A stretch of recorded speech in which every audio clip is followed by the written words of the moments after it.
Sabe aquela dor de um coração partido? Hoje a gente vai fundo na anatomia desse sentimento. Vamos explorar a perda, a busca por paz, tudo isso num poema potentíssimo do século XIX que, olha, ainda conversa muito com a gente.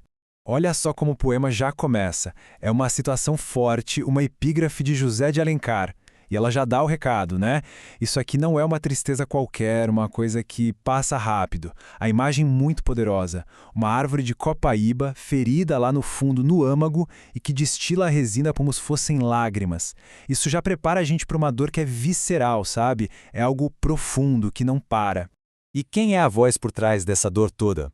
É Narcisa Amália, uma poeta brasileira corajosa, que não tinha o menor medo de mergulhar nas emoções mais escuras. O título que ela deu para esse desabafo diz tudo, não deixa nenhuma dúvida: amargura. Vamos pensar um pouco nessa palavra amargura. Ela tem um peso, né? Não é só a tristeza. É mais que isso. É um ressentimento que fica, uma dor que parece que se instala na alma e não sai mais. E é exatamente esse sentimento que vai ser a espinha dorsal do poema inteiro.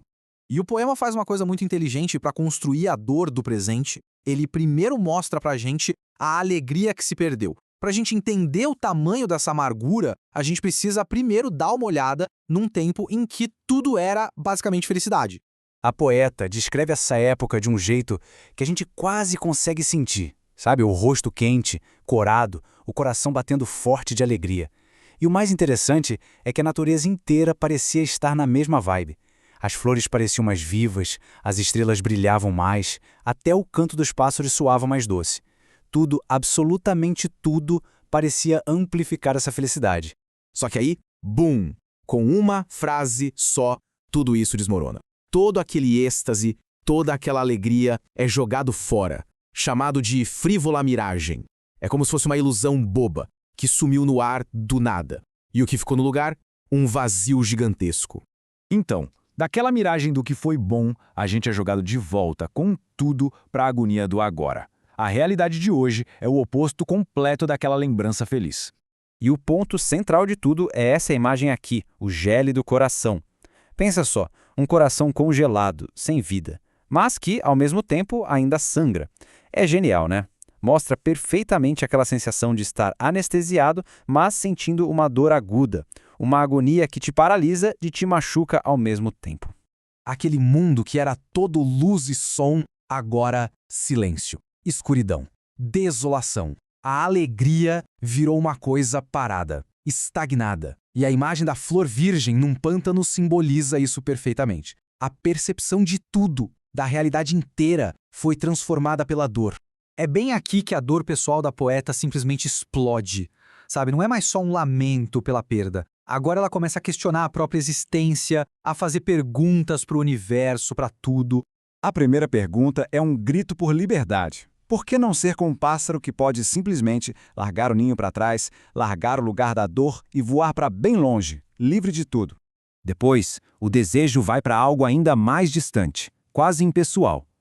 Por que não ser um arco-íris? Uma coisa linda no céu, que aparece e some, e que, principalmente, não sente a dor que a está consumindo. E esse ritmo de desespero continua.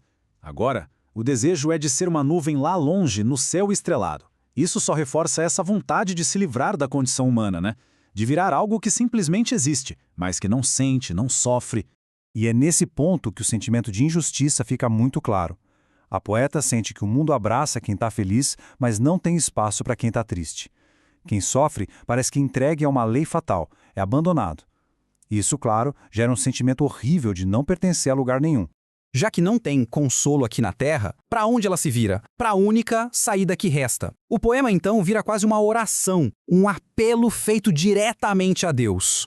E ela questiona a Deus qual é o sentido de ter pensamentos, de sonhar, de sentir, se tudo que a gente ama, tudo que a gente conquista é passageiro, se tudo um dia vai virar pó. É uma pergunta sobre o propósito da vida, né? Diante do fato de que nada dura para sempre. O caminho para a paz, na visão dela, é se render completamente. É se afastar do mundo aqui de baixo e buscar abrigo no divino. Não é mais uma questão de lutar contra a dor, mas de ir além dela, sabe? De encontrar na eternidade uma vitória final sobre o sofrimento. E aí a gente chega no final e o último verso é fascinante e bem ambíguo. Ela quer estar lá no meio das estrelas para contemplar o nada. Mas o que é esse nada? É exatamente aqui que o poema nos deixa pensando. E essa é a grande pergunta que fica. Esse nada que ela busca, seria o paraíso? Uma felicidade eterna, bem longe da dor? Ou seria o esquecimento total, o fim de tudo, da consciência e, por consequência, de todo o sofrimento? O poema não dá a resposta. Ele deixa essa porta aberta para a gente.